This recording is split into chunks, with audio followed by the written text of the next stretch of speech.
Bom, pessoal, então, e a gente teve como exercício, alguns exercícios na realidade. Eu criei um projeto, vou colocar lá no Moodle depois, com as implementações, né? Vai ter também as respostas teóricas, vão estar lá também. E vai ter esse projetinho aqui do IntelliJ. Eu separei em pacotes, em pastas, ó, internamente, para dividir os exercícios. Então, inicialmente, esse era um exercício um pouco mais livre, né?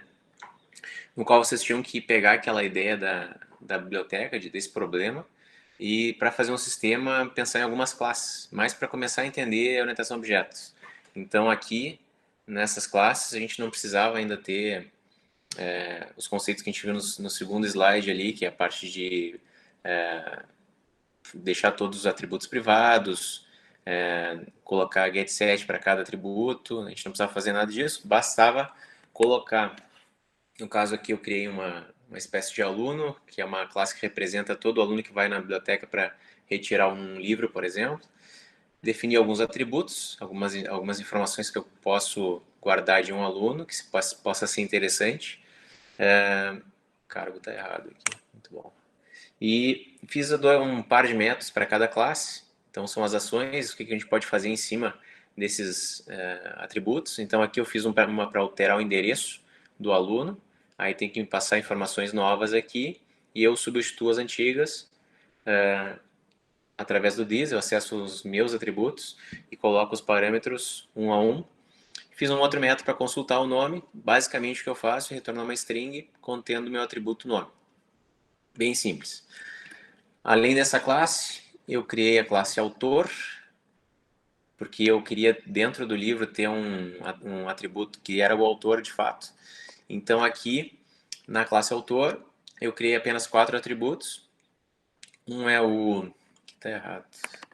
Um é o nome do autor, a nacionalidade dele, o nicho, qual tipo de livro que ele faz. E eu utilizei uma classe que eu vou mostrar depois do outro exercício. Então, eu estou reutilizando o código aqui, porque vocês tinham uma tarefa que era para criar uma classe que representasse uma data com dia, mês e ano. Então, eu coloquei aqui para representar esse atributo que é a data do último lançamento dele, do último livro que ele lançou. E fiz 2 métodos de novo, um para consultar a nacionalidade dele e um para atualizar essa data de último lançamento, que eu basicamente recebo uma nova data e substituo a antiga. E por fim, nessa classe, criei uma terceira, não precisava criar 3, mas eu criei 3 aqui só para demonstrar. Algumas informações. Aqui eu vou ter um objeto autor, ó. Então vou ter um objeto daquela classe que eu defini antes. A editora, ano de edição, número de cópias. Aqui eu fiz um para consultar o livro, quantas cópias ele tem. Então, se ele não tem nenhuma cópia, dou uma mensagem. Caso contrário, mostro o número de cópias para ele. Poderia retornar o inteiro também, né? E aqui eu aumento o número de cópias com um novo número aqui. Pego o valor atual de cópias e acrescento o novo número que foi gerado. Além dessas três classes, que era do primeiro exercício, eu criei aqui, elas são bem similares, o que muda é o que eu fiz em cada Professor, classe. Diga. só uma questão. Tu disse que ia postar isso, mas se vai postar amanhã, porque o prazo Amanhã. é hoje. Amanhã eu vou postar. Tá. Não vai ter problema então de. Não tem problema. Só tá mostrando o que tu. Eu tô mostrando, na realidade, Eu fiquei agora com essa. é, Que tu falou que podia entregar ainda depois. Daí eu fiquei sim, não pensando, tem será problema. que. Inclusive, por exemplo, essas classes do primeiro exercício ali, e vários de vocês que entregaram ali, vai ser muito diferente uma implementação de outra, né?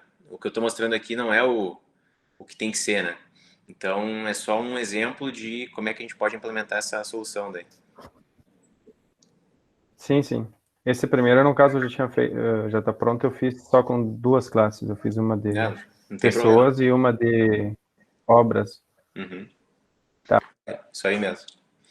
Eu gosto de começar a aula mostrando o que a gente fez na última, só para não ficar nada perdido, né?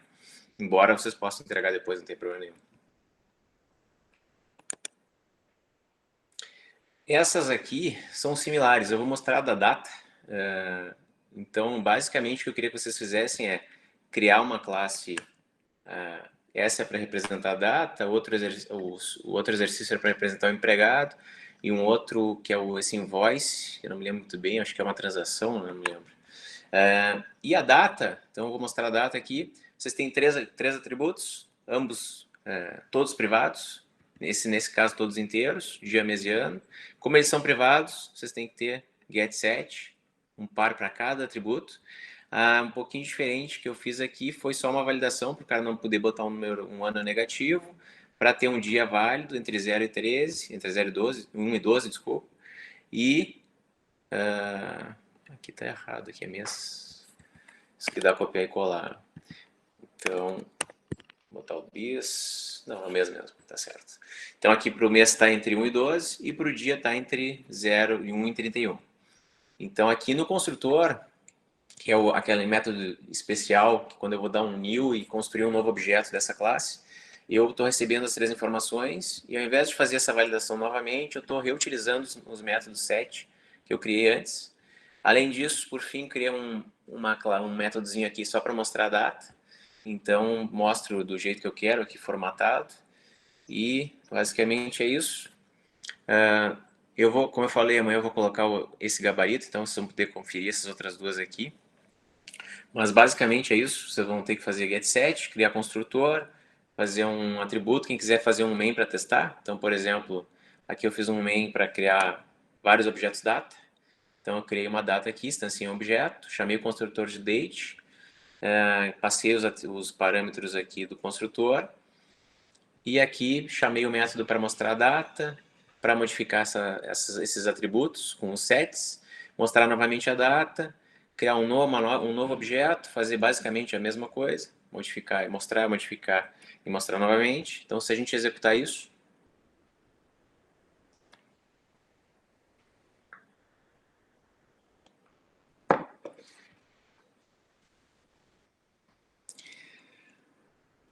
voilá. A gente tem aquela primeira data aqui, ó, com esses atributos quando eu passei no construtor, que é essa data aqui. Isso é o que foi executado quando eu chamei o d1.displayDate. Então, eu chamei o método displayDate a partir do objeto d1.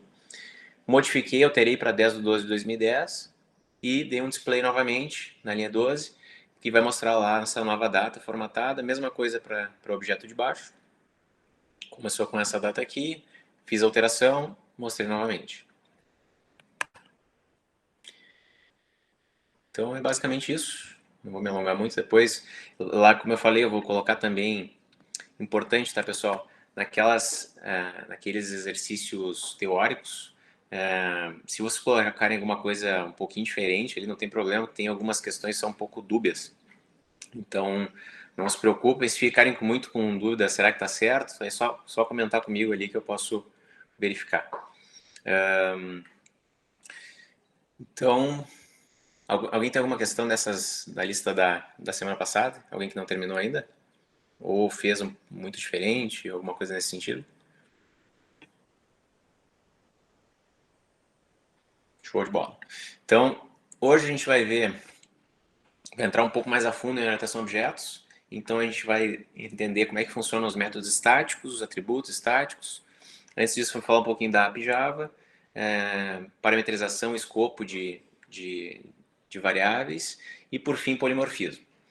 Então, vocês já sabem isso, né? Mas um método, ou uma função, ou procedimento, são todos sinônimos, é o que nos ajuda a modularizar um programa. Então, a gente vai separando as tarefas que a gente tem dentro de um programa, isso numa programação sequencial, né? Normal, e a gente vai modularizando ele, quebrando ele em partes, para facilitar tanto a nossa vida na hora de modificar alguma dessas partes, então só altera aquela função, não preciso modificar nada do código, além de reutilizar código, evitar que eu duplique código também, e reduzo também um pouquinho o meu código. Né?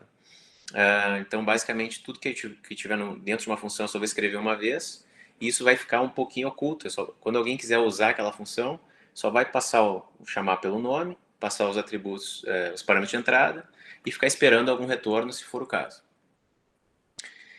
Então, a ideia, como eu falei antes, evitar repetição de código, reutilizar software prévio, né? Um método que eu já fiz, eu posso reutilizar ele quantas vezes eu quiser, e dividir para conquistar. Então, vou quebrar o meu problema grande em pequenos problemas, para facilitar a solução dele. Quando a gente instala Java na máquina, a gente já vem com essa API Java instalado. Quem quiser acessar esse link pode ver um detalhamento maior dessas classes, que já vem por padrão. Uma dessas classes é a Math, que é do pacote Lang, que eu estou importando ali na linha 1. Então, nessa API do Java tem uma série de classes e dentro dessas classes funções que podem ser usadas e facilitar a nossa vida. Então, aqui a gente tem um exemplo de um programa principal, no qual eu quero elevar o número 10 na potência 2. Então, eu estou chamando a função poll, ali na linha 5, que ela é uma função, um método estático da classe Math. Então, isso significa que, para chamar o método poll, que é para elevar 10 na 2, eu não preciso instanciar um objeto Math para depois chamar o método poll a partir desse objeto. Então, quando eu tiver um método que eu não tenho relação com esses objetos, né, basicamente um método simples que eu quero chamar, e eu não vou ter ele várias instâncias, cada instância com os seus atributos, eu não tenho essa ideia por trás, é basicamente um método simples, ele vai ser estático, assim como todo método main que a gente tem, todo programa principal ele é estático também. Então, nesse caso aqui, a gente está chamando o método estático poll, está lá dentro de Math, e ele vai nos retornar um resultado de 10 na 2, e aí eu estou mostrando esse resultado na tela. Para declarar um método estático, tem que sempre usar essa palavra reservada static antes, quando eu for declarar um método. Então, quando vocês estão aqui num projeto, vou criar um projeto qualquer aqui. Quando rodar aquilo, vai mostrar o resultado de x ali, que é 100. Vou criar um projeto de exemplo aqui.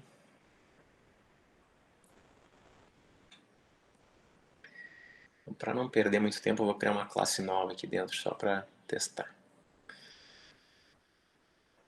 Senão vai demorar um monte aqui. Então, vou criar um novo arquivo. Uma nova classe Java. Essa classe é só de teste. Vou criar um programa principal, public static void main. E aqui dentro, eu vou fazer o que eu já fiz ali. X, recebe, math.poll 10 na 2. Esse método recebe os dois parâmetros. E vou jogar na tela o valor x. Sempre que vocês quiserem ver o conteúdo de algum método desses do pacote lá da API Java, vocês podem segurar o Ctrl e clicar na função. E ele vai mostrar realmente como é que foi feita essa implementação, vai abrir a classe, nesse caso aqui o math.java, e aí vocês podem dar uma olhada aqui em toda a documentação, o que ele recebe como base, tem uma explicação do método também, tenho todos os métodos possíveis aqui que eu posso usar da classe math, então essa é só uma dica para vocês, tem muita função matemática aqui nessa classe, uma delas é a poll, e sempre que vocês forem criar uma classe, um método estático, vocês têm que, aqui pode ser tanto público quanto privado, como eu não vou chamar fora dessa classe, esse método eu coloco como privado, ele vai ser estático, vamos fazer um método para mostrar o valor de x ali, então, ele é void, mostrar resultado, ele recebe como parâmetro de entrada um double, e dentro dele, basicamente o que eu vou fazer é dar um print do valor de R. Então, aqui dentro do main, eu posso chamar essa função mostrar resultado que eu criei agora, que ela é uma função estática, e basicamente é isso. Se eu tirar o estático daqui, ele já não pode ser chamado aqui, porque eu estou usando um método dinâmico, não um método estático. Sempre que eu tenho um método dinâmico, ele tem que estar atrelado a algum objeto. Então, não é o caso aqui. Mesma coisa para o main, todo public static void main precisa ser estático, senão aqui ele não dá erro, mas vocês notam que aqui sumiu aquele símbolo de verde que permite que a classe seja executável. Então, a partir desse momento, ele é executável novamente. Então, quando a gente executa esse código, vai aparecer o 100. Dentro da API Java, tem uma série de pacotes importantes, como o I/O, de entrada e saída. A gente já usou o println, por exemplo. O scanner também é desse I/O. Tem o lang, que é bastante usado. Esses pacotes principais a gente não precisa nem importar, porque eles são padrão já. São padrões já. Tem mais alguns, como o de utilidades, o de concorrência. Vocês podem analisar eles com calma depois, quem quiser entrar um pouco mais a fundo. E já falei disso. Então a gente vai sempre, quando for usar um método estático, eu vou precisar, se eu não tiver se o método estático não for da própria classe, eu tenho que botar o nome da classe, de onde ela foi declarada, ponto, o nome do método e entre parênteses chamar os argumentos que eu quiser. Então ali tem um exemplo no qual eu estou chamando da classe math a função sqrt, que é para square root, e eu quero fazer a raiz quadrada do valor que eu passar, nesse caso 900. Aqui tem algumas funções matemáticas bem interessantes, então eu coloquei as principais ali de math. Então a gente já usou duas delas, né? Tem o absoluto ali que dá o valor sem sinal de um parâmetro que eu passo. E assim vai, tem uma série de funções. Eu tenho constantes estáticas também. Então, basicamente, uma constante é um valor fixo. Se eu tiver na minha classe aqui e eu quiser declarar uma constante, ele não vai ser um atributo de um método, então ele vai estar só dentro da minha classe. Sempre vai ser público, porque quando eu crio uma constante, normalmente eu quero que ela seja acessada de fora. Ela tem que ser estática. E preciso botar o tipo. Então, por exemplo, se eu fosse declarar o valor estático de π, eu colocaria ele como float e preciso dar um nome. Por boa prática de programação, a gente usa esse padrão de deixar tudo que é constante com todas as letras maiúsculas. Então aqui eu estou botando 3.14 e declarei, como é float, eu preciso botar o F. Se fosse double, eu não precisaria colocar esse F explícito ali. Isso significa em qualquer lugar que eu quiser usar, se eu estiver dentro dessa classe, posso usar o π direto. Então vou mostrar, por exemplo, isso vezes π. Posso usar diretamente, porque ele é um atributo da minha própria classe, mas se eu tiver em outra classe aqui do pacote, estou em date, e eu quiser usar aqui um valor vezes π, ele vai dizer que π não foi encontrado, né? Porque eu não tenho esse π, essa constante dentro dessa classe. Mas se eu colocar o nome do pacote, o nome da classe onde ele foi declarado, e importar essa classe, como eu não estou no mesmo pacote, então vamos importar aqui. Teste. Será que é porque eu estou na raiz? Pode ser. Quando a gente está no mesmo pacote, isso funciona direto, tá, pessoal? Mas deixa pra lá. A gente precisa importar só ele e usar ele depois. Mesma coisa aqui com math. Se a gente quisesse usar o π, que é mais completo lá de math, basta eu colocar antes. Isso significa que eu não estou usando o π da minha classe, eu estou usando o π que está lá declarado dentro de math. E se a gente entrar dentro da classe, está lá o valor completo, ó, que pode representar esse cara. Como uma constante nunca vai ser alterada, a gente sempre coloca, isso é uma boa prática também, sempre que um valor não for ser modificado, eu coloco ele como final, então ele não vai ser nunca alterado, então eu coloco como final e era isso. Bom, vou deixar assim só essa classe de teste. Aqui um outro exemplo de uma outra constante bastante utilizada. E, bom, aqui eu já falei disso, né? A gente tem que sempre ter o static e sempre tem que ter o final, para declarar. Isso significa que ela é estática, não é dinâmica, não vou ter um valor de E diferente, um valor de π para cada objeto que eu tiver de uma classe. Ele é fixo e não tem relação com uma classe específica. E o final, que é para não modificar ele de jeito nenhum. Então a gente vai criar um atributo estático aqui só, por exemplo, dentro da classe cachorro para representar um número total de cachorros.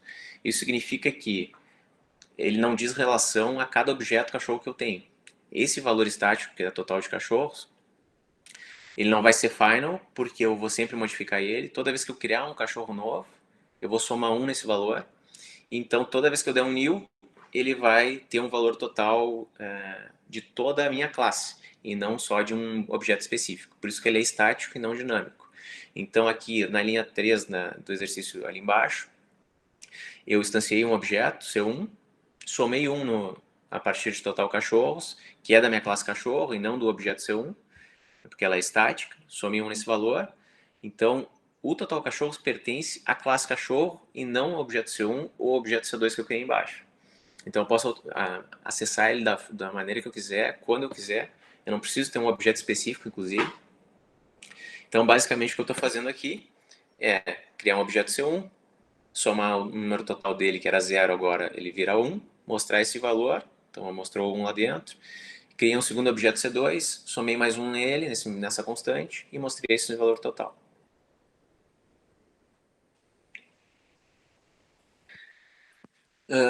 Parametrização de métodos. Então, eu já tinha mostrado um exemplo com parâmetros, mas basicamente vocês têm que ter cuidado quando vocês declararem um método que vai receber mais de um parâmetro, principalmente quando for do mesmo tipo. Então aqui nesse caso aqui eu estou recebendo essa função maximum ali, está recebendo 3 doubles e está testando qual que é o maior valor deles. Então se o N1 for maior que o N2 e N3, que é aquele primeiro if ali da linha 17, ele vai retornar N1. Caso contrário, ele vai testar se o N2 é maior de todos, retorna o N2 na linha 20. Caso contrário, já sei que é o N3, não preciso testar mais nada. Então, nesse caso aqui, a gente está recebendo os 3 valores, mas tem que ter um cuidado para a ordem, tá? Então, se eu passar nessa ordem aqui os parâmetros, nesse caso aqui não vai fazer muita diferença, mas pode ter alguns casos no qual eu recebo, por exemplo, uma string aqui no meio, pode dar problema, ou a ordem desses caras aqui faça diferença na hora que for usar eles dentro do método, então tem que ter esse cuidado aqui. Então, basicamente é isso, eu leio 3 doubles, passo como parâmetro esses 3 valores, venho para cá, executo esse método, ele retorna o valor para mim, salvo ele numa variável chamada result, mostro ele na tela. Então, eu falei que ia falar um pouco de escopo. Então, basicamente o que significa escopo é, quando eu começo a executar o meu código aqui, ele começa a executar do main na linha 5, e dentro de tudo que for declarado dentro do main, só existe ali dentro. Então, o escopo das variáveis que são declaradas ali, input, number1, number2 e number3, são variáveis locais do main. Então, em memória, quando eu começo a executar o main, eu declaro aquele scanner, eu reservo um espaço de memória para o input, reservo um espaço de memória para o number1, number2 e um outro espaço para o number3. E depois, quando eu chamo a função maximum na linha 11, o escopo é mudado e aí a única coisa que o compilador consegue enxergar é esse método aqui. Então o escopo mudou, essas variáveis continuam com um espaço reservado em memória, mas dentro da função, quando eu for executar, eu não consigo enxergar elas e nem acessar elas. Então dentro desse método aqui, até a linha 23, eu só consigo acessar esses atributos aqui e os valores e as variáveis que eu declarar aqui dentro. Quando eu terminar de executar a função, seja por um return aqui ou porque ela terminou terminou a última linha dela, quando eu tiver um return aqui, nesse caso aqui, eu volto para cá, e aí essas variáveis que estão declaradas aqui internamente deixam de existir, são liberadas em memória, e eu volto a enxergar tudo que eu tinha antes aqui, então eu voltei para o escopo anterior. Eu vou executar em modo debug, deixa eu abrir esse exemplo aqui, fica melhor. Exemplo de coleções, projeto 1, acho que é esse cara aqui. Fechar.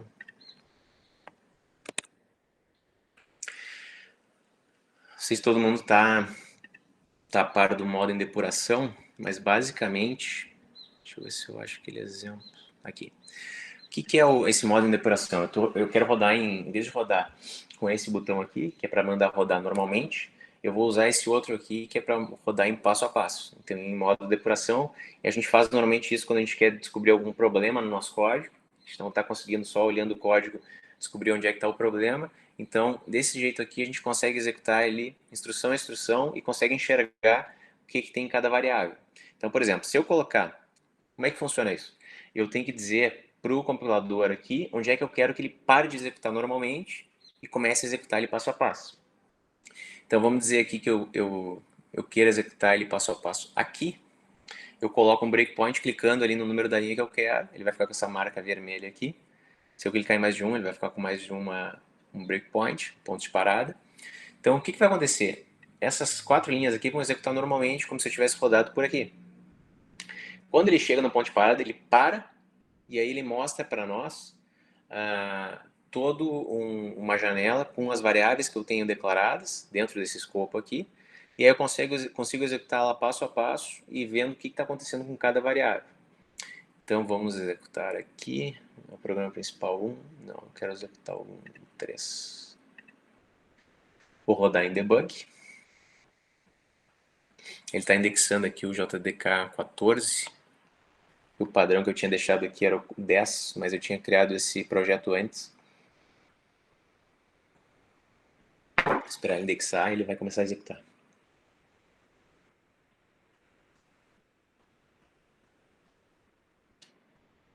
Então ele está executando normalmente, ó, ele está executando essas linhas aqui. Como esse ler número fica esperando eu digitar alguma coisa, ele não passou ainda para a próxima linha ali. Então vou botar aqui um número, um segundo número, que é o number 2, e o terceiro número.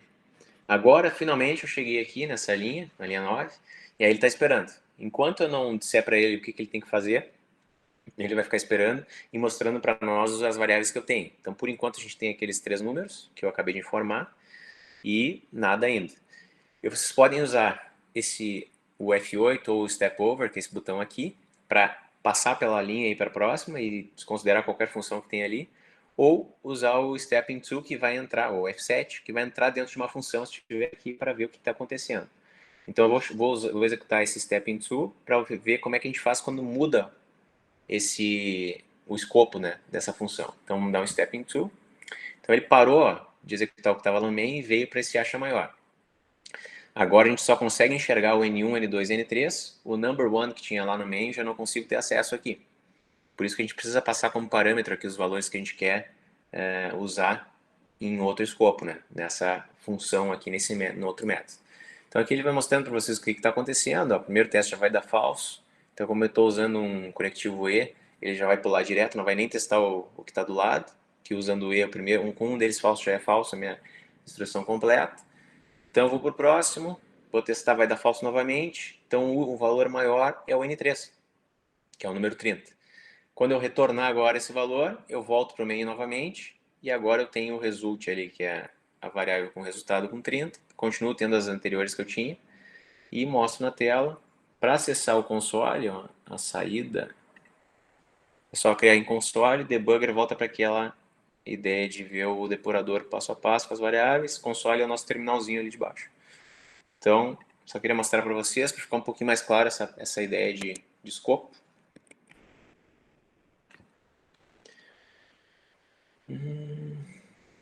Então, aqui tem algumas regrinhas. Uma exceção é o for, quando eu declaro aquele, dentro de um laço de repetição, né, no for, eu declaro um contador int i dentro do for, ele só existe ali dentro. Quando eu terminar o for e sair dele, o i não existe mais. E quando eu declaro alguma coisa, algum atributo numa classe, o escopo é toda a classe. E é por isso que eu consigo usar qualquer atributo de uma classe em qualquer método que eu tenho dentro dela. Eu posso também ter sobrecarga de métodos. Isso que a gente usa, essa é a característica de orientação a objetos, que é o polimorfismo. Tem várias formas para alguma mesma coisa. Então eu posso ter uma série de métodos sobrecarregados, ou seja, ele tem o mesmo nome, mas se eu alterar alguma coisa da assinatura dele, ou seja, modifico o que ele recebe como parâmetro de entrada, seja a quantidade dos parâmetros, seja o tipo dos parâmetros, ele já é um método diferente. Então a gente pode ter isso tanto no método comum quanto num construtor. Aqui um exemplo, ó, a gente tem dois métodos square. Ele recebe no primeiro exemplo da linha, o primeiro método da linha 14 recebe um valor inteiro e retorna ele multiplicado por ele mesmo. E no segundo método, na linha 22, ele recebe um double e faz a mesma coisa, só que para double.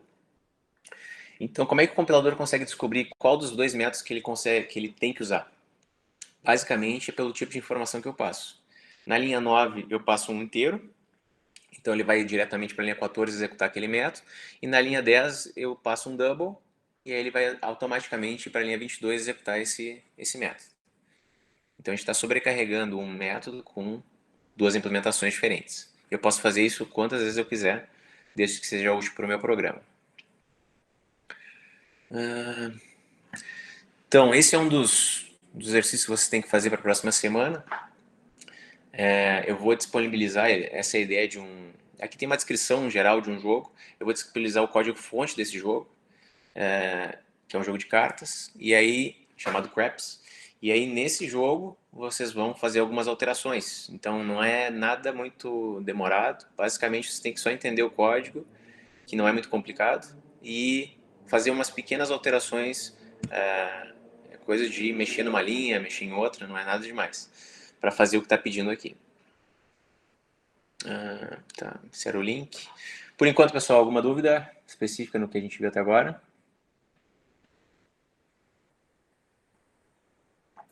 Não, professor.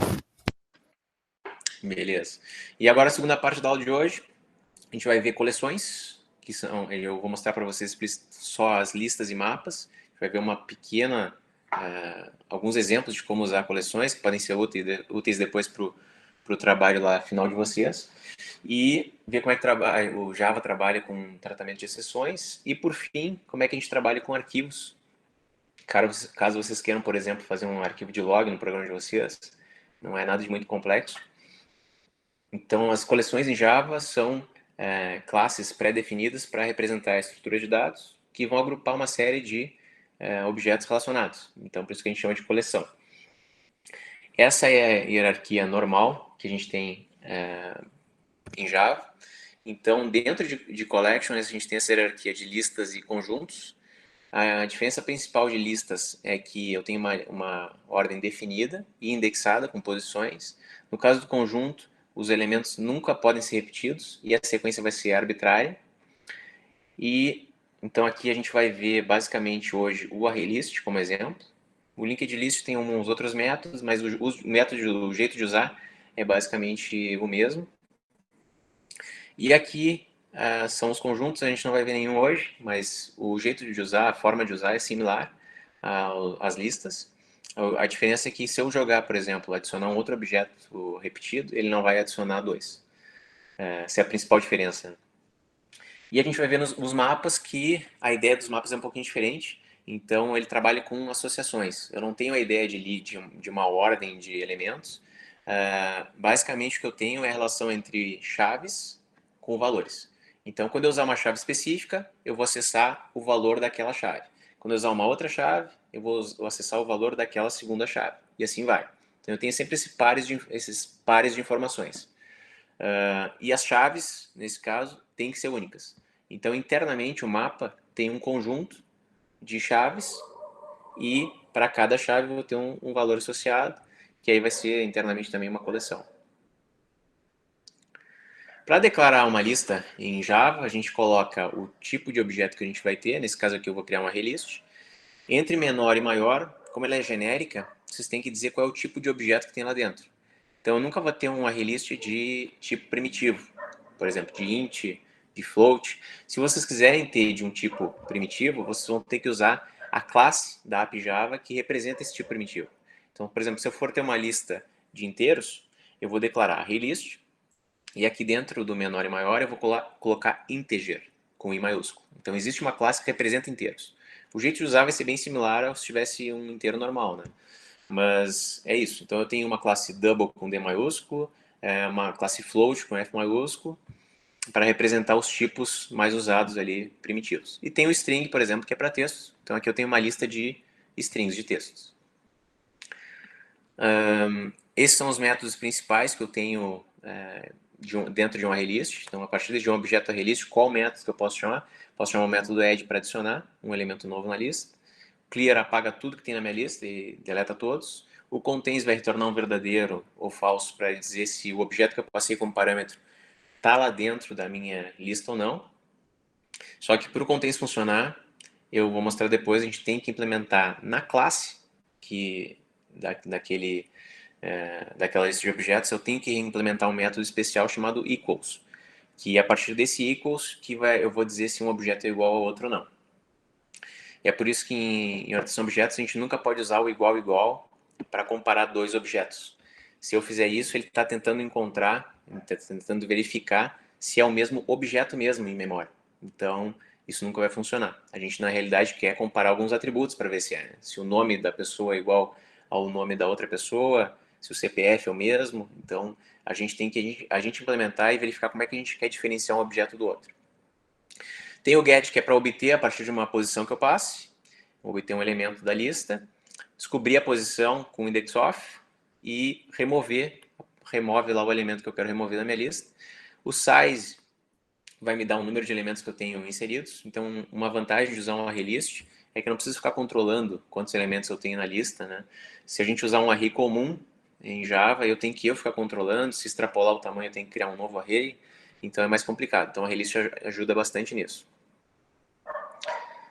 Aqui um exemplo simples, então eu criei uma lista de strings, instanciei ele vazio. Essa segunda parte aqui não é obrigatória, tá, pessoal? Mas tem que colocar os parênteses. Então, esse string, novamente, não precisa colocar.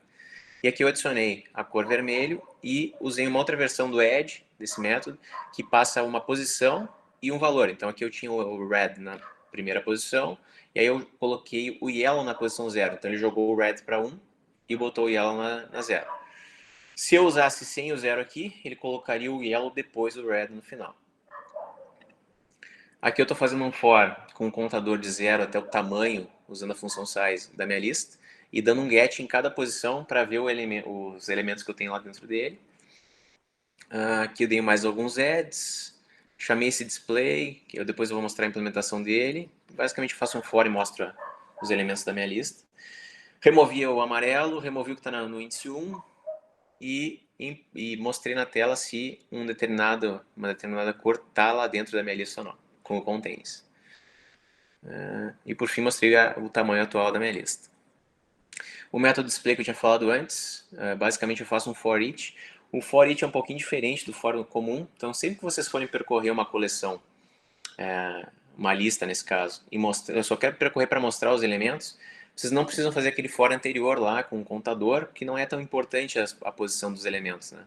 Então, basicamente, tem um for especial, simplificado, que é o for each, no qual eu começo com for.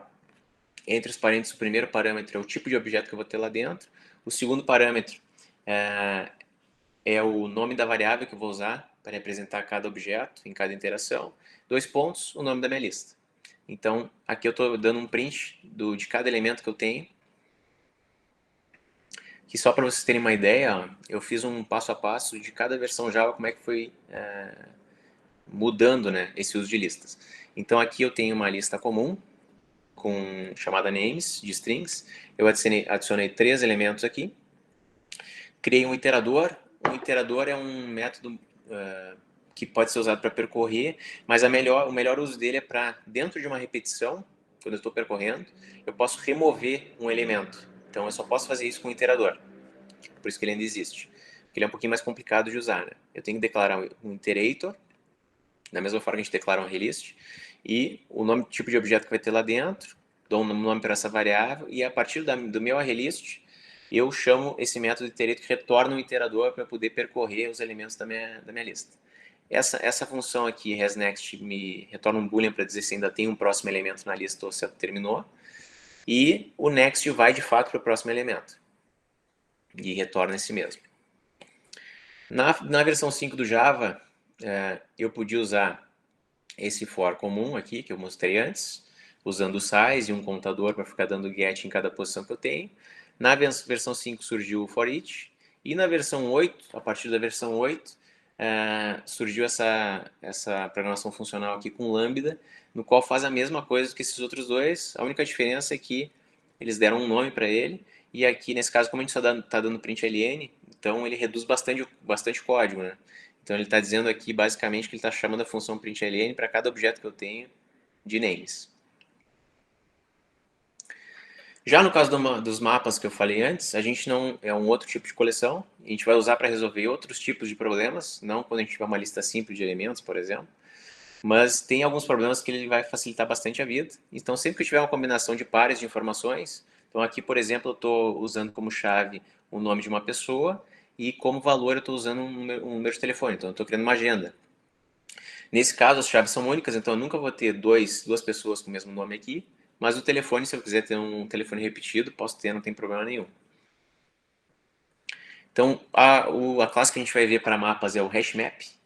O principal método é o put, para adicionar um elemento com essa chave e com esse valor. eles são genéricos, né?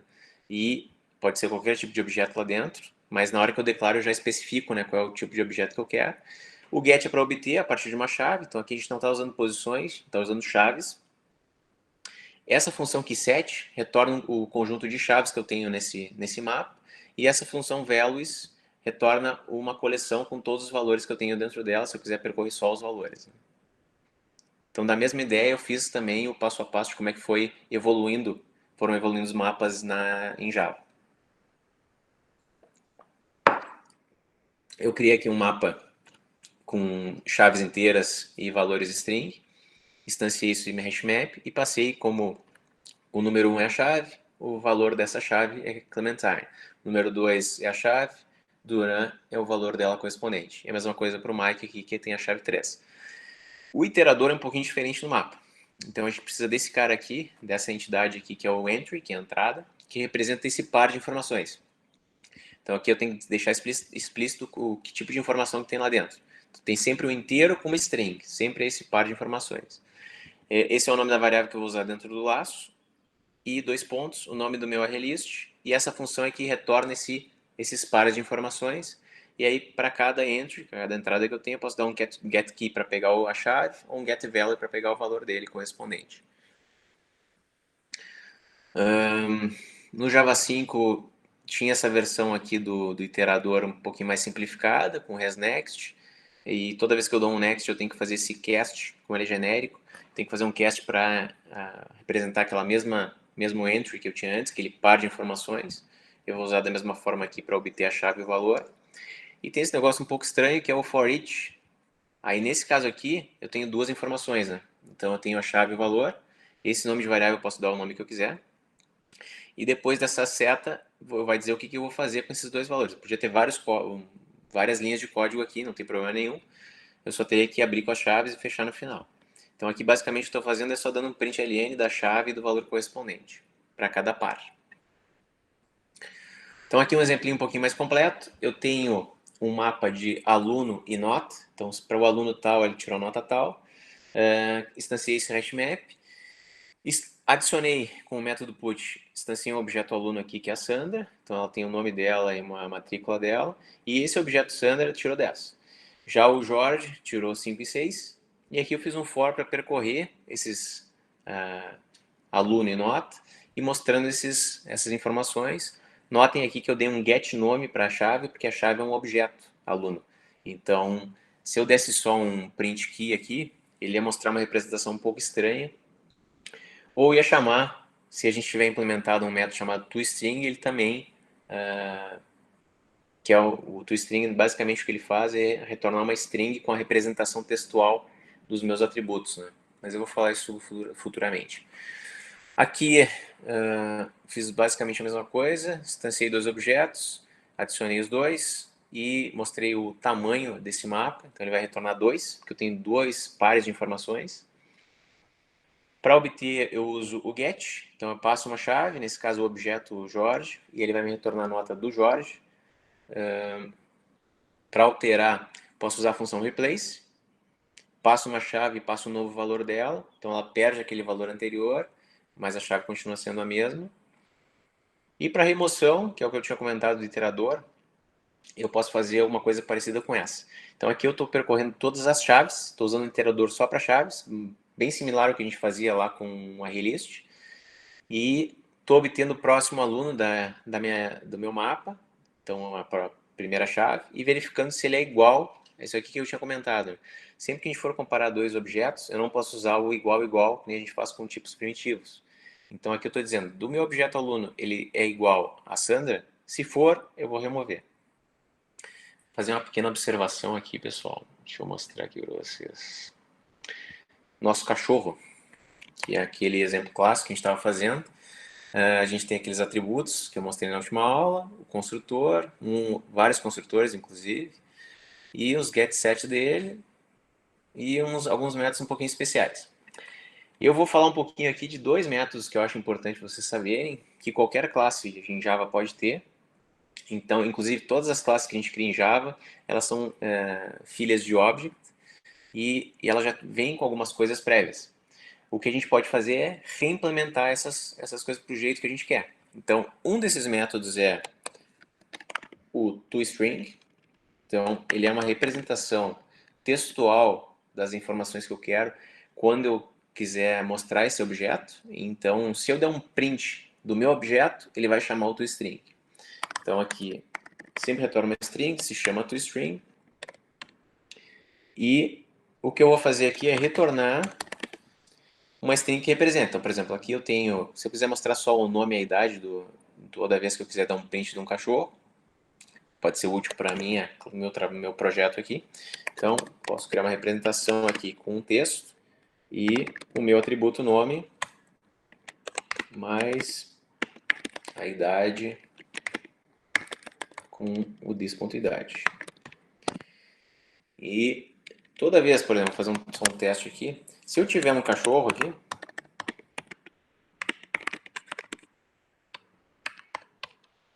vamos criar um cachorro com alguns parâmetros, né? Nome e idade. Então, vamos criar um cachorro aqui, o Bob, que tem 10 anos. Então, se eu der um print do X, o que ele vai fazer? Ele vai invocar o método string e vai jogar essa string na tela para mim. Vamos ver só para você. Vai mostrar do mesmo formato que eu coloquei aqui. Inclusive, eu tinha esquecido 2 pontos.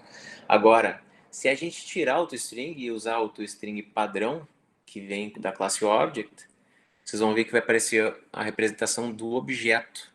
Ó, ele só tem essa representação para dizer qual é a classe que ele pertence e qual é o endereço de memória que ele está apontado. Então, esse é sempre um bom uso, ó, de vocês criarem. Quando vocês criarem uma classe, podem criar, além do getSet, métodos, atributos privados e construtores, pode já criar o toString, que facilita bastante a vida de vocês. E a mesma coisa para o equals. Então, o método equals, ele tenta comparar o meu objeto com o objeto que eu vou receber como parâmetro de entrada. Então, aqui ele se chama equals. Como ele é genérico, eu vou receber um object, chama de x. E aqui eu vou fazer as comparações que eu quiser. Então, por exemplo, eu posso simplesmente comparar se... primeiro eu tenho que fazer o quê? Eu tenho que fazer um cast para ir para a classe que eu estou, né? Então, se eu tenho um cachorro, cachorro y, eu tenho que fazer um cast explícito porque ele é um object, ele é genérico. Então, cachorro x. Beleza. Então, a partir disso, eu posso comparar. Então, se o que eu tenho dentro desse objeto tem que passar. Então, por exemplo, se eu posso usar só o nome, se eu quiser só comparar o nome, por exemplo, se o nome for igual ao nome que eu tenho como atributo, isso significa que, sim, eu estou tratando com o mesmo objeto. Caso contrário, eu vou retornar falso. Se eu quiser comparar, além do nome, eu quiser comparar a idade também, então bastaria eu fazer isso. Ponto idade igual a x.idade. Por que eu estou fazendo aqui this.idade? Por que eu estou fazendo idade com igual? Porque aqui a gente está trabalhando com um inteiro, que é um tipo primitivo. Aqui a gente está trabalhando com uma string, que não é o tipo primitivo, então dentro de strings eu tenho o método equals dela, implementado, que compara caractere a caractere para ver se é igual. Então eu queria mostrar só essa pequena... Para depois, quando a gente tiver, por exemplo, dois objetos aqui, o x e o y, vamos fazer o seguinte, if. Na hora de comparar, eu tenho que escolher um dos objetos, então x equals y. Então, se forem iguais, eu vou botar são iguais. Caso contrário, vou mostrar na tela que são diferentes. Então, se eu executar agora, a gente tem o mesmo objeto ali praticamente. Então, embora em memória sejam dois objetos diferentes, aqui os atributos que me importam são iguais. Então, os dois se chamam Bob, os dois cachorros têm 10 anos. Agora, se a gente quiser fazer uma alteraçãozinha aqui, Bob segundo, e a gente executar esse mesmo código, como o nome vai dar diferente, ele já vai dizer que são diferentes. Então, isso só é possível porque a gente implementou o nosso método equals. Se a gente tirar o método equals aqui, essa comparação não vai funcionar. E se a gente usar o igual aqui, aí não vai funcionar mesmo. Então, ele nunca vai ser o mesmo objeto, vai estar sempre falso. Sempre. Então, fecha parênteses. Vou voltar aqui. Vamos falar um pouquinho de exceções. Então, as exceções em Java são tratadas um pouquinho diferente do que, por exemplo, uma linguagem como C, no qual eu tenho que usar códigos de erro para tratar os problemas que podem ser gerados.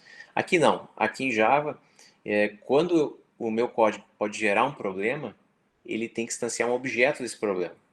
Então, com uma mensagem de erro, com alguma outra informação, e a própria classe que pertence a esse objeto já vai me dar um indício de que problema que ele está tratando. Eu vou ter alguns erros que são lançados pelo próprio compilador quando é executado, aquele trecho que pode gerar o problema, e a gente também pode lançar uma exceção explicitamente. Então, aqui um exemplo clássico, que é a divisão por zero. Então, aqui eu estou tentando fazer o que na matemática é impossível, que é dividir um número por zero. Então, nesse caso aqui, se eu tentar executar esse código e passar um número, se eu passar um número normal, que nem 100 dividido por 7, ele vai executar e vai executar normalmente.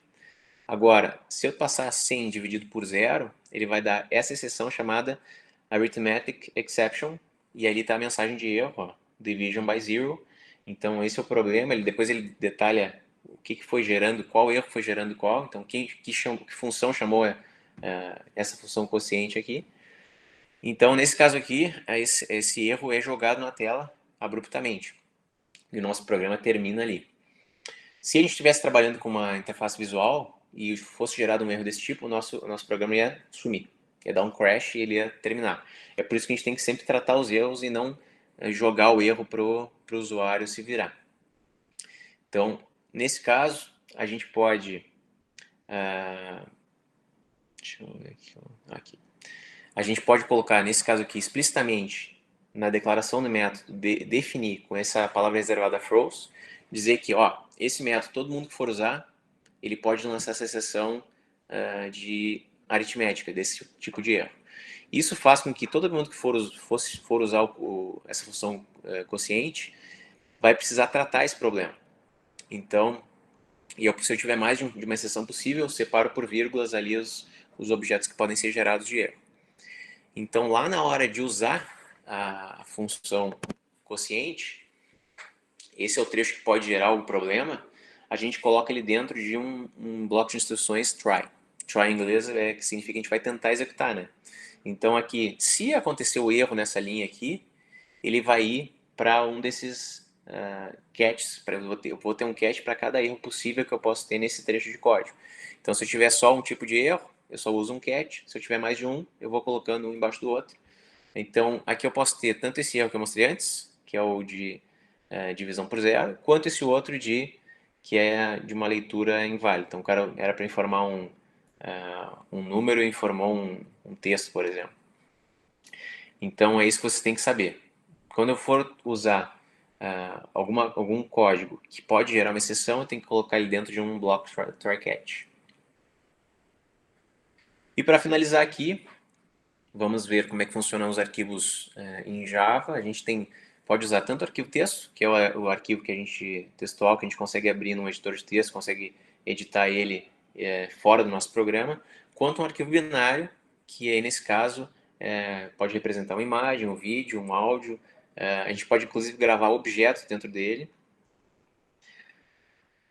A gente tem em Java a classe file, que ela representa um arquivo mesmo, físico do disco, e a partir desse objeto consigo descobrir várias coisas sobre o arquivo. Depois a gente vai ver essa parte de como é que a gente escreve dentro de um arquivo e, por fim, como é que a gente lê desse arquivo. Então, se eu instanciar um objeto file com o nome do meu arquivo, se eu já estou com o arquivo no próprio diretório, basta eu colocar o nome dele. Se ele estiver num outro diretório, eu tenho que colocar o caminho completo do C2 pontos, lá se for no Windows, né, até chegar no meu arquivo.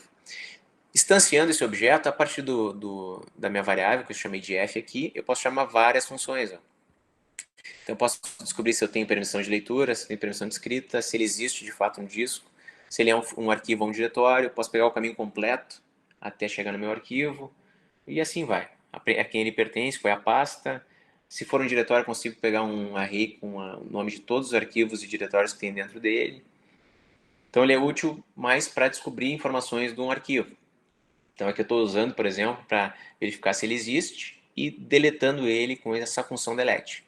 E aí ele vai me retornar um boolean se ele conseguiu apagar ou não. Para escrever em um arquivo, eu vou mostrar duas versões aqui. Um para escrever em binário, com essa classe Object Output Stream, e uma para escrever em texto com PrintWriter. Então, se eu tiver uma classe que nem essa, uma classe pessoa, é muito importante aqui, tá, pessoal? Se vocês forem salvar um objeto pessoa em um arquivo binário, vocês têm que colocar explicitamente aqui implements serializable. A gente vai ver futuramente o que é uma interface, como é que a gente implementa uma interface, mas por enquanto vocês têm que saber disso. Se eu for salvar um arquivo, um objeto dentro de um arquivo binário para depois reutilizar esse objeto futuramente, eu tenho que colocar isso na classe que representa esse objeto que eu tenho. Então aqui tem um exemplo da escrita em um arquivo binário. Eu instanciei dois objetos, o Zé e a Maria. Passei os atributos dele para o construtor de pessoa. E aqui eu estou tentando executar, ó, por isso que está dentro de um try catch, porque ele pode gerar um input-output exception, um erro de entrada e saída. Então ele não está conseguindo criar o arquivo se acontecer isso. Aqui eu instanciei um objeto file, do nome do meu arquivo aqui. Não precisa ter esse nome bin, tá, como extensão. Eu só coloquei para ficar mais explícito. Aí que eu estou testando se ele existe. Se ele não existe, eu já vou chamar essa função para criar ele vazio, create new file. E depois eu estou usando esse try aqui, é um pouquinho diferente, tá, pessoal? Esse try aqui, a única diferença desse... Alguém falou uma coisa.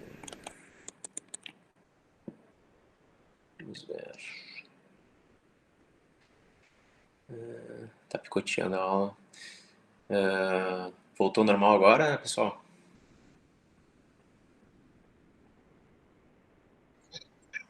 Sim, não tive mais problemas. Beleza, não sei o que é. Alguma instabilidade da rede. Tá, voltando aqui então, esse try aqui na realidade é só para forçar, ele fecha automaticamente o meu arquivo no final, sem eu precisar dar o close explicitamente. Então esse é um try um pouquinho diferente. Então aqui eu tenho que instanciar um file output stream a partir do meu objeto file, e esse file output stream é passado como parâmetro de entrada do construtor de object output stream, que é o que eu preciso de fato para escrever. O método que vocês vão usar para, se quiserem salvar um objeto, é o writeObject. Então aqui eu estou salvando primeiro o objeto Maria, depois o objeto Zé. Ele salva na ordem e basicamente é isso. Já o PrintWriter eu uso para trabalhar com arquivo texto. Estou instanciando aqui também, um F, que é o file, verificando se ele não existe, criando ele vazio. E aí para o PrintWriter tem que instanciar dois objetos.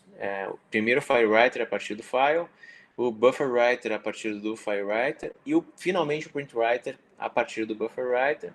E aí depois eu posso usar o println, o print, o printf, da mesma forma que eu uso para escrever na tela com o system.out lá, ponto e o método. Então, aqui eu posso escrever o que eu bem entender, é texto normal. Tudo que for colocado aqui vai ser jogado diretamente no arquivo texto. Já para ler isso, essa é a classe que a gente usa para ler um objeto. Então, a vantagem disso é que o objeto vem inteirinho ali, todo pronto. Depois eu posso usar todos os métodos desse objeto, ele está salvo perfeitinho. E o buffer reader que é para ler texto. Então eu vou ler linha a linha do arquivo texto para usar ele depois. Então aqui eu tenho dois objetos pessoa, que não estão instanciados. Instancio o objeto file só para verificar se ele existe. Então aqui eu não estou usando o create new file, porque eu estou só lendo ele. Instancio o meu objeto input stream e chamo o método readObject. Como ele é genérico, a gente precisa fazer esse cast para pessoa, porque a gente está trabalhando com um arquivo binário de pessoas. Então, aqui eu sei que na ordem a gente gravou primeiro Maria e depois o Zé. Então, primeiro a gente leu Maria, leu o Zé. Depois eu posso chamar o toString da Maria. Posso chamar qualquer método do objeto pessoa para cada objeto desses que eu li. E só uma observação, esse class not found exception aqui é porque como eu tenho que fazer esse cast, e se tiver salvo no arquivo binário um objeto diferente, então ele vai dar essa exceção aqui. Já para trabalhar com arquivo texto, a função que vocês têm que usar é a readline. Ela lê linha a linha, até cada quebra de linha. Então, toda vez que eu estou lendo aqui, eu estou só testando se eu não chegou no final. Quando chegar no final, essa linha lida vai vir com null. Caso contrário, eu estou agrupando ela, estou gerando um texto inteiro com o meu texto do arquivo. E estou usando essa função estática, line separator aqui da classe system, que representa uma quebra de linha só para ter o textinho normal ali. O segundo exercício que vocês têm que fazer para essa semana, basicamente você tem que pegar essas classes que vocês tinham definido antes da biblioteca de vocês. Então, basicamente é só o livro que vocês vão ter que usar. Então, eu quero que vocês façam um programa principal, no qual vocês vão salvar e ler objetos, né, de livro. Vocês podem usar tanto binário quanto arquivo texto, independe, façam da forma que vocês acharem mais fácil. E basicamente é isso. Então, vocês vão permitir que o usuário salve livros e quando fechar o programa e abrir de novo, os livros vão estar cadastrados ali que vocês vão ler. Lembrem aqui de, no início do mês de vocês, sempre ler do arquivo, usar essa lista de livros, então vocês vão ter que usar um arraylist, e no fim, salvar esse arraylist de novo. Para facilitar, quem for usar arquivo binário, pode salvar o objeto arraylist, só. Então, vocês podem salvar a lista, ler a lista de novo, mexer na lista, salvar a lista de novo. Facilita bastante a vida também. Então é isso, pessoal. Se alguém tem alguma dúvida, só ficar aí. Beleza, Jonathan? E se não tem dúvida, tá liberado. Boa noite, boa semana aí para vocês. Da mesma forma, se tiver alguma dúvida desse exercício, só falar comigo ali. Tô tendo problema para usar os arquivos, não tá dando erro. E aí eu auxilio vocês. Eu tenho uma leve dúvida só. Diga. Mas não é em questão de funcionamento, é mais de como vai funcionar. Todos esses exercícios aí, eu preciso fazer todos para ganhar a presença? Ou, por exemplo, assim, eu não consegui fazer um, aí enviei, não. Desculpa, 4, enviei 3 e eu ganhei presença. Para presença, tentar fazer, entendeu? Não vou avaliar como tem que fazer 100% para conseguir a presença. Não é esse o foco, né? É útil vocês fazerem porque depois, quando vier o trabalho avaliativo, ele, querendo ou não, ajuda, né? Porque vocês já fizeram uma parte. A gente vai estar sempre trabalhando em cima dessa história dos livros ali. Então, lá no final, a gente vai fazer um projetinho um pouquinho maior deles. Então, ele vai auxiliar depois, né? Ajuda. Mas... acho que eu te respondi já. Sim, tranquilo. Obrigado. Inclusive dá para mandar. Fiz uma parte, manda uma parte lá, não tem problema. Beleza, obrigado. Valeu. Mais alguma coisa, pessoal? Não. Boa noite. Boa noite. Professor, diga. Tu com problema na disciplina, já que tu falou que tu tá agora de coordenador. O professor da disciplina de IHC, não sei, talvez está com alguma dificuldade, não sei de... Como é que funciona esse negócio de deixar a aula disponível? É obrigatório, aberto? Sim, ele não está conseguindo colocar o Kleber? Tá lá, só que vários colegas comentaram que não conseguem acessar a aula porque tem que solicitar autorização e aí fica... Eu vou falar com ele. Pode deixar que eu falo com ele e aí... Talvez tenha alguma configuração lá que ele está fazendo diferente, porque todas as outras aulas a gente não precisa, as tuas eu assisti, não precisa pedir autorização, nada. Sim, eu vou falar com ele, de repente ele cria um canal no YouTube ali só para jogar os vídeos, acho que facilita bastante. No Google Drive dá problema, esse tipo de coisa. Deve ser isso então. Eu vou falar com ele então, pode deixar. Tá, muito obrigado. Boa noite. Valeu.